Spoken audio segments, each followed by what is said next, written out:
జై శ్రీరామ్. నేను మౌనికా శంకర. నిన్న కర్ణాటకలో ఒక సంఘటన జరిగిందండి. అపూర్వ అనే అమ్మాయిని తన భర్త 23 సార్లు విచక్షణారహితంగా పొడిచి చంపేయబోయాడు. కాకపోతే చచ్చిపోలేదు. ఆ అమ్మాయి అలా ఎలాగో బ్రతికి బయటపడింది. అయితే అపూర్వ ఎంబీఏ గ్రాడ్యుయేట్. తన ఆటో డ్రైవర్ అయిన మొహమ్మద్ ఇలియాస్ని ప్రేమించి పెళ్లి చేసుకుంది.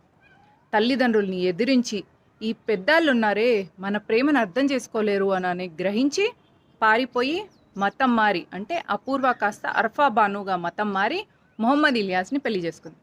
పెళ్లి చేసుకున్న తర్వాత అపూర్వకి పాప పుట్టింది. పాప పుట్టిన 2 సంవత్సరాలకి అపూర్వ ఏం తెలుసుకుంది అంటే మొహమ్మద్ ఇలియాస్కి ఆల్రెడీ పెళ్ళైపోయింది, 3 పిల్లలు ఉన్నారు అన్న విషయాన్ని గ్రహించి నాకు విడాకులు కావాలని అడిగితే ఆ విషయాన్ని తట్టుకోలేక మొహమ్మద్ ఇలియాస్ అలా అమ్మాయిని 23 సార్లు పొడిచాడనమాట. విచక్షణరహితంగా పొడిస్తే అపూర్వ తల్లి ఏ పుణ్యం చేసుకుందో కానీ బిడ్డ బ్రతికి బయటపడింది.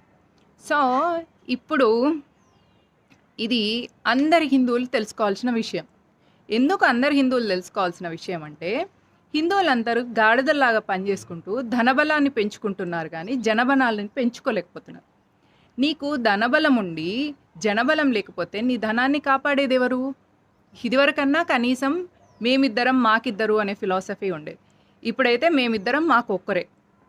అందులో ఒకవేళ ఆడపిల్ల అయ్యి ఉంటే, ఒకవేళ వాడు ఎవడైనా ఇలా మొహమ్మద్ ఇలియాస్ లాంటి వాడు చేసుకొని వెళ్తే మీరు జీవితం అంతా కష్టపడింది ఎవరి కోసం? మొహమ్మద్ ఇలియాస్ కోసమే కదా. సో ఇదేదో ముందే మీరు మతం మారేసి మీ అమ్మాయిని అదే దానిలో ఇచ్చేసి చేసింది బెటర్ కదా.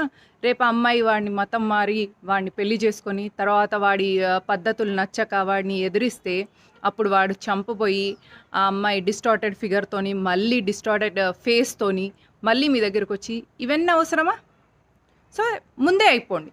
లేదా కొంచెం బుర్రను వాడండి. బుర్ర ఎట్లా వాడాలి అంటే అందరు యునైటెడ్గా ఉండడానికి ట్రై చేయండి. ఒకరి అమ్మాయి వెళ్ళిపోయింది, ఒకరి అమ్మాయి ఎవరితోనన్నా తిరుగుతున్నట్టుగా అనిపిస్తే వాళ్ళ తల్లిదండ్రులకు చెప్పండి, వాళ్ళ తల్లిదండ్రులని అవేర్ చేయండి.